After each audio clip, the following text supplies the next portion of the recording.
আসসালামু আলাইকুম ওয়া রাহমাতুল্লাহি ওয়া বারাকাতুহু। আমার সম্মানিত দর্শক শ্রোতা ভাই এবং বোনেরা, আশা করি আপনারা সবাই সহি সালামতে আছেন। আপনারা জানেন দেশে শরৎকাল শেষ হয়ে গেছে, শীত সমাগত। গ্রামাঞ্চলে শীতের আমেজ দেখা দিয়েছে।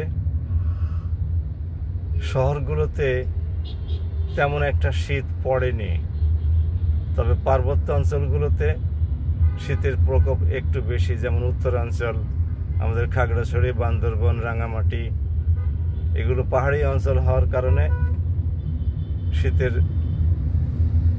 আগমন আরেকটু আগেই ঘটেছে।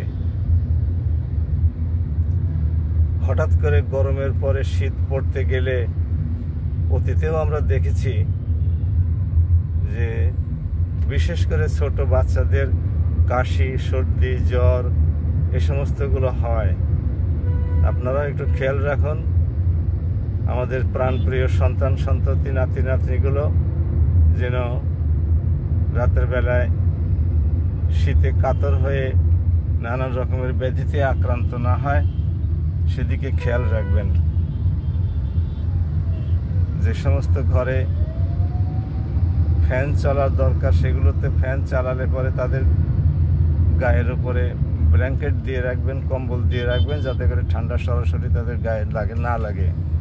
বিভিন্ন বাড়িতে রোগ দেখা দিয়েছে, সর্দি, কাশি, জ্বর এগুলো দেখা দিয়েছে।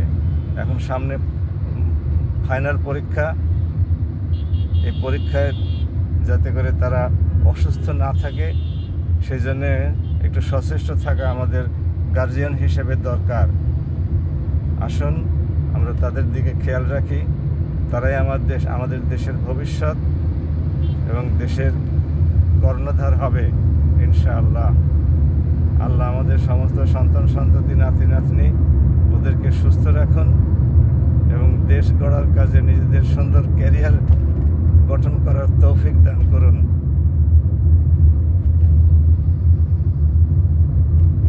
আশা করি আমরা এই ব্যাপারে সচেষ্ট থাকব এবং বাংলাদেশে একটি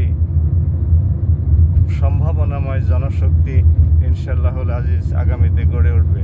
সবাই ভালো থাকুন। আসসালামু আলাইকুম ওয়া রাহমাতুল্লাহ। আমার এই ভিডিও চ্যানেলটি হলো ডক্টর আতাউরস অ্যানালিসিস। আপনারা মেহেরবানি করে সাবস্ক্রাইব করুন এবং পাশে থাকা বেল আইটেমটি ক্লিক করে রাখুন, যাতে করে আমি কোনো ভিডিও দিলে সঙ্গে সঙ্গে আপনাদের কাছে নোটিফিকেশন চলে যায়।